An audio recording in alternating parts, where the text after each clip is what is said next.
This video is brought to you by Skillshare. So you might have heard of the term the BRICS. It's a collection of countries that are predicted to become the world's superpowers by the end of the 21st century. It's an acronym standing for Brazil, Russia, India, China, and South Africa. And because of a Patreon stretch goal, thank you patrons by the way, we're going to be doing a sub-series of the Brief History series on the BRICS countries, starting with Brazil, which I was surprised to find out is the 5th most populous country on Earth, so there's like a Brazilian people there. Brazil holds keys to the fate of the world. It's sitting on top of a massive oil reserve, and the Amazon, the rainforest, is one of the most important assets we have to protect against climate change. It alone produces 1/4 of the oxygen produced on Earth. Yeah, we really need to learn about Brazil. If they're going to be one of the world leaders by the end of the century, we should get an idea of what kind of leader they'll be. So this is a brief history of Brazil. Just a disclaimer, this is a brief history of Brazil, which means that there are subjects that are very interesting, very important, and very awesome that I'm going to have to skip over for the sake of time. This is going to be just a primer, an introduction, an appetizer to the history of Brazil, rather than a deep and exhaustive documentation. If anything in this video interests you, I highly recommend you check it out, or if you don't want to do that, tell me to make an entire video about it and I'll put under consideration. A second disclaimer is that I am an English speaker primarily. My first language is English, my second language is French, and my third is Spanish, but I do not speak Portuguese, which is going to make things interesting when it comes to the pronunciation of words stuff. So I want to ask for forgiveness in advance for my less than good pronunciation of Portuguese. Now, Brazil's history is one of the oldest in the Americas, with evidence showing that there have been people living in what is modern-day Brazil for 11,000 years. We used to think that because the Amazon is kind of resource poor, that the Amazon did not have complex societies. But as we clear more and more of the Amazon, we're finding that there's evidence of a much more sophisticated civilization than we thought of before. There's even speculation that these societies likely shaped the flora and fauna of the rainforest to suit their needs. This is huge, and we still don't know the depths of this mystery. Also at the mouth of the Amazon River was a society called the Marajoara people, who might have had as many as 100,000 people living on the island. When the Portuguese arrived on the shores of Brazil, there were as many as 2,000 tribes living there. There's actually some debate over who was the first European to show up. The common idea is that it was a Portuguese explorer by the name of Duarte Pacheco Pereira, but there are some people who believe that the first European to arrive in Brazil was one of the conquistadors who was actually on Columbus's first voyage, a Spaniard by the name of Vicente Yanez Pinzon. As Spain and Portugal started to make claims over the New World, they went to the Pope to find an answer to split it up in some sort of amicable fashion. What resulted out of that was something called the Treaty of Tordesillas, which is a decree that basically made a line straight through, a north-south line that divided the Americas, gave everything to the east to the Portuguese and everything to the west to the Spaniards. Now I should mention that Portugal and Spain are the only countries who observed this Treaty of Tordesillas, but it is a key document in understanding why South America looks the way it does. Like with other places where Europeans arrived in the Americas, there was the major issue of European diseases and disease resistance. All told, European diseases killed about 1/5 of the human population due to the Columbian exchange. And over the years, Brazil has made its wealth by having different types of resources become important. The first Portuguese settlers, as well as many pirates and traders and other sorts of people, came to Brazil because of Brazil wood trees, which could be used to make a red dye. Because of the presence of Brazil wood, the Portuguese decided that the indigenous people there obviously needed to become Christians. So they tried to convert the population, killed a ton of people so that they could, make red dye. Now, at the time of the discovery of Brazil by Portugal, Portugal already had a pretty wide-spanning and profitable trade network with the Far East by circumnavigating Africa, so they actually had very little interest in Brazil, which made it ripe for poaching by various private groups from random adventurers to pirates to just, regular traders. In the 16th century, Brazil started to get into the business of growing sugar. There were many places where Europeans were starting to grow sugar, but Brazil became one of the more profitable places to do it. The Portuguese actually invented the sugar plantation, which was brutal, had tons of slavery, and there goes my monetization. Thanks YouTube. By the late 1500s, sugar production in Brazil was extensive. They were a major sugar exporter, which in the 17th century brought the Dutch,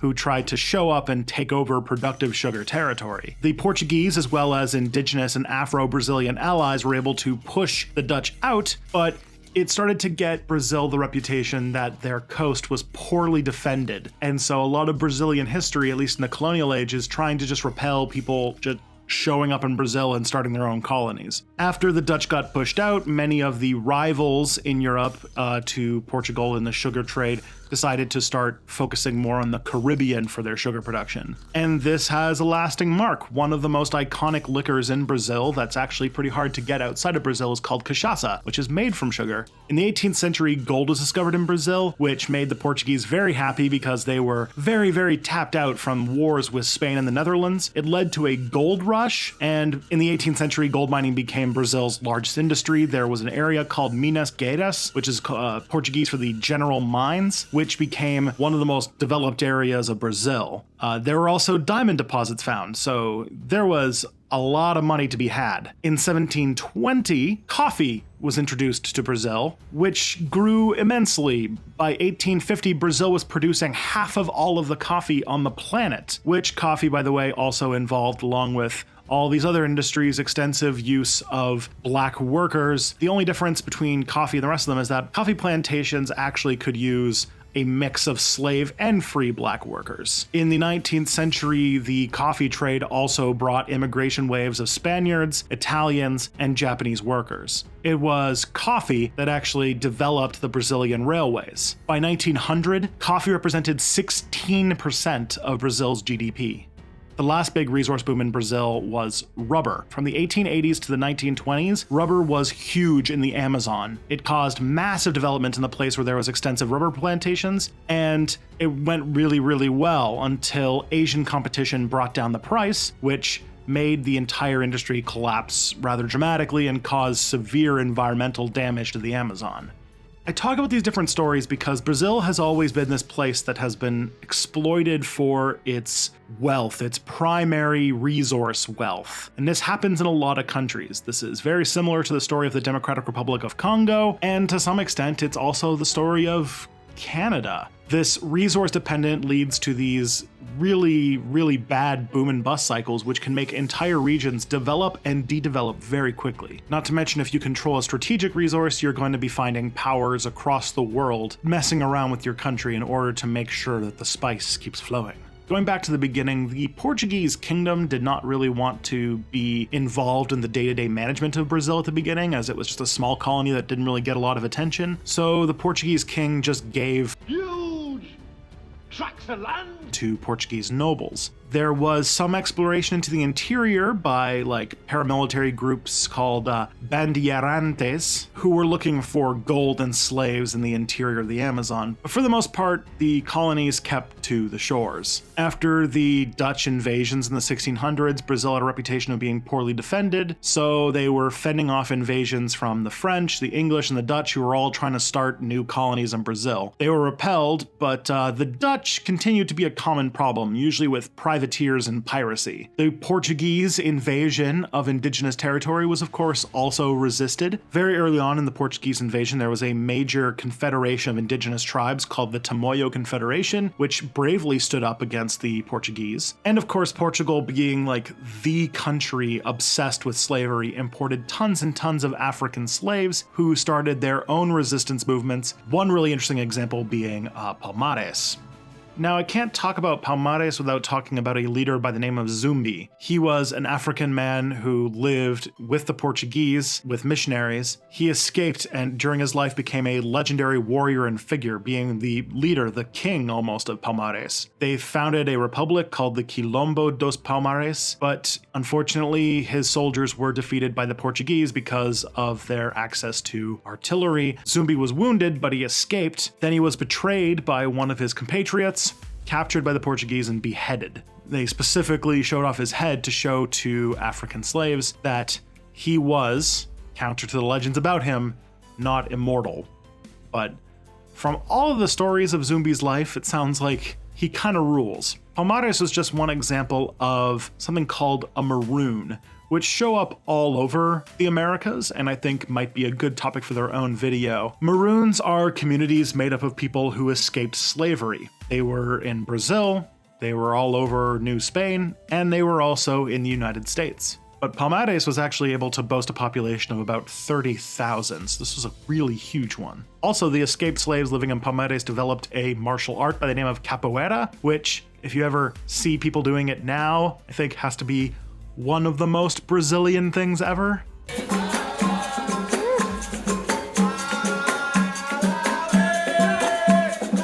Now, in the 1790s, in the heat of the French Revolution and the Haitian Revolution, there were plans all over Brazil to lead a revolution to overthrow the Portuguese. You know, which was the style at the time. If you want to learn more about this period of history, I did a video on the bourgeois revolutions. You should watch it. Because of said revolutions, Napoleon at one point actually conquered Portugal, and so in 1808, the Portuguese court had to run away from Portugal to Brazil to escape Napoleon. They then set the new seat of the Portuguese kingdom in Rio de Janeiro. From there, the Portuguese king ruled the Portuguese Empire from Brazil for 15 years. They would have stayed longer, but actually after the liberation of Portugal, it was starting to get a little awkward that he wasn't coming back. In 1815, the Portuguese king made Brazil its own kingdom as part of a united kingdom with Portugal and Algarves. And in 1821, the Portuguese king left for Portugal. He left behind, though, his son, Pedro, to stay as the regent of Brazil, where a year later, that same Pedro announced that he was declaring himself independent as the independent king of Brazil. This set off a 3-year-long war, which led to the independence of Brazil, but also, in a small way, led to the independence of Uruguay, which, maybe if I do a brief history of Uruguay, I can get into that. The independent Brazil was led by Emperor Pedro I, who in 1831 then had to abdicate because he was becoming unpopular by different factions within Brazil, and he had to go back to Portugal himself, which then he left his 5-year-old son, Pedro II, in a sort of regency for Brazil. During his regency, there was a lot of instability, and as an adult, he basically ran Brazil as a parliamentary country. In 1889, Pedro II was outed in a coup, and Brazil became a republic. Now, in the 20th century, Brazil went through a lot of different political changes, so we're going to have to go over it bit by bit, but the first thing I want to mention is that during the 20th century, Brazil was going through a massive buildup of its agriculture and its industry by basically expanding into the interior. And by that, of course, I mean chopping down that Amazon rainforest that the entire world depends upon. Yeah, that's a common thread in Brazilian history. Foreign relations-wise, Brazil kept itself relatively isolationist. It more or less kept aligned with Western powers. It had a tiny role in World War I, trying to counter German submarine warfare. And when the League of Nations was a thing, it tried to be a big player. In the 1930s, they went through a brief Cold War with the nation of Argentina. In this power struggle, Brazil became a closer ally with the United States, while Argentina started to become more aligned with the fascists. There was a brief flirtation with Italy and Nazi Germany, but there was a failed fascist coup in Brazil in 1938, which put Brazil more or less in the orbit of the United States when it came to World War II. In World War II, Brazil fought alongside the United States, both in the Atlantic Ocean and in a campaign in Italy. In the 1950s, it also tried to get heavily involved with the United Nations. Now, Brazil's political history, starting in 1889, is this back and forth between democracy and military dictatorship.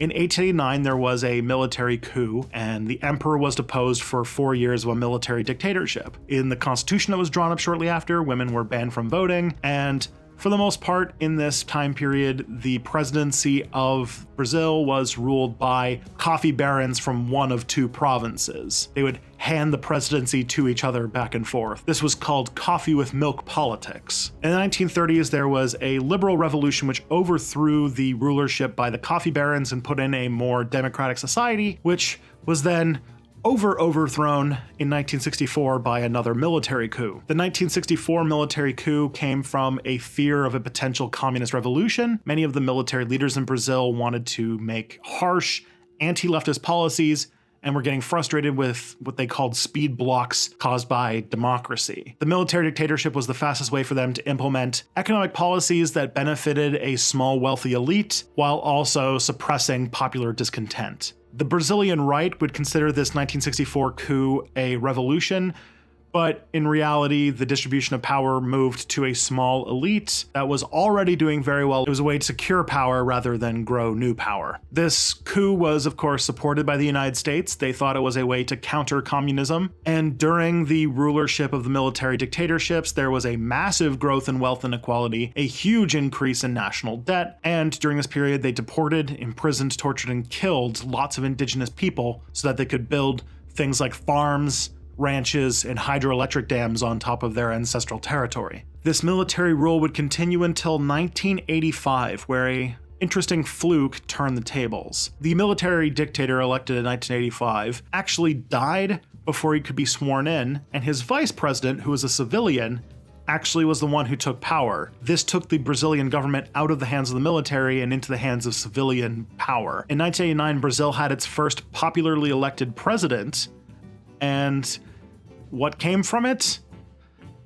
Neoliberalism. After 1989, Brazil implemented free trade, they privatized a lot of the industry, and inequality became even worse, to the point where now inequality is some of the worst in the world in Brazil. So neoliberalism was the name of the game until 2002, when a left-wing leader by the name of Luiz Inácio Lula da Silva, often known in Brazil just as Lula, and his party Partido dos Trabalhadores, or I'm just going to go with the Workers' Party, or PT. In order to get elected, Lula had to distance himself from his past as a Liber leader and as a leftist.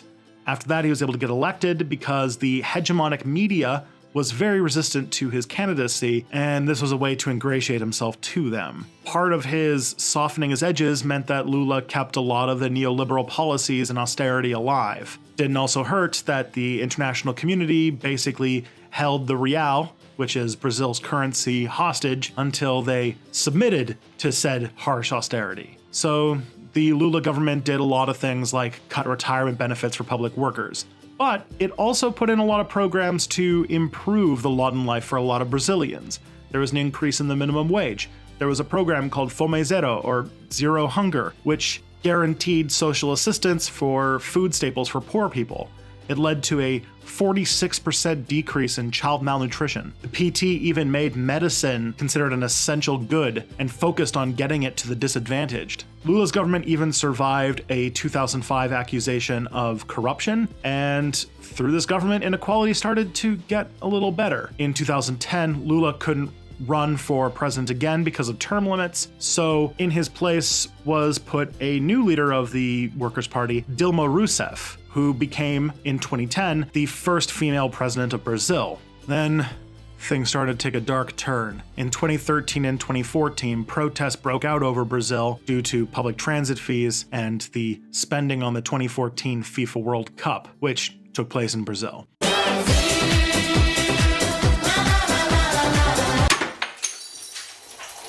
Then in 2015, there was a recession and a corruption scandal as it was hosting the 2016 Olympics. Dilma Rousseff was brought up on corruption charges and impeached in 2016. In 2017, a court found Lula da Silva guilty of accepting a bribe and sentenced him to 10 years in prison. Later, they increased the sentence to 12 years.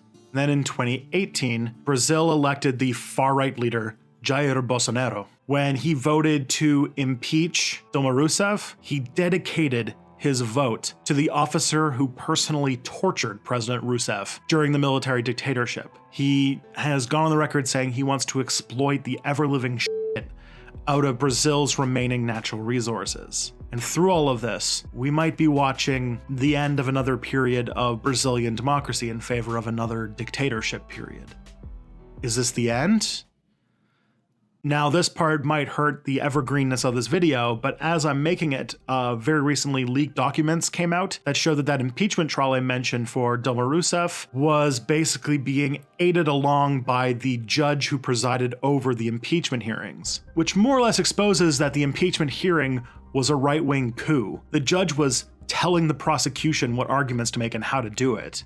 Those same leaks have brought about suspicion that the case against Lula in 2017 were politically motivated to keep him from winning in the 2018 election. Many Brazilians and people around the world are calling now for his release. Glenn Greenwald of Edward Snowden fame is now in the crosshairs for leaking this story. With all of this chaos going on, with the literal fate of Brazilian democracy on the line, what is the future for this country that's going to become one of the world leaders by the end of the century? Hey friends, I'm not sure if I conveyed this properly in one of my videos, but I just wanted to let you know that as of the end of June, Step Back is actually like my full-time job. So since I enjoy the luxuries in life, like paying rent and eating food, I'd like to introduce you all to this video sponsor, Skillshare. Skillshare is a learning community with thousands of classes to help you improve your marketable skills. Premium membership gives you unlimited access to high-quality courses by experts working in their fields. One particular course I like to recommend is one run by Josiah Brooks, who runs a channel called Draw with Jazza, and it is on camera presence and personality. You know, like the one that I'm having right now with you. So you can assess how good the course was based on how good of a student I am. Also in the course, he eats a peanut butter and sprinkle sandwich, so if you want to learn camera presence or watch someone eat a peanut butter and sprinkle sandwich, you can watch that one. Skillshare is pretty cheap. It's only $10 a month, which is cheaper than a lot of the other online skill courses out there, and on top of that, I argue, much higher quality. Now, Skillshare has given me a promo code, so if you go to the link that is in the description and go to that link, the people who do so will get 2 free months of the service. Thank you, Skillshare, for helping me make Step Back and, at this point, living possible. So, what does Brazil do now? It seems that the country is on the edge of a knife. It's relatively young democracy being threatened by a right-wing dictator. And how Brazil handles this crisis is not only important to Brazilians, but it will reflect the way that Brazil interacts with the world as a future world leader. So if Brazil is going to be a future world superpower, what does this mean for all of us? I'll tell you that at the moment I'm worried, and that as far as answers go, I don't really have any. Sorry. Hey, before you go, I actually have an entire series of videos that do brief histories of countries. It's called A Brief History. And if you want to see a brief history of more countries, just go and click in the description or even at the end of this video, and you will find an entire playlist where I cover many interesting countries. On top of that, I want to finish off by thanking all of my patrons. Obrigado.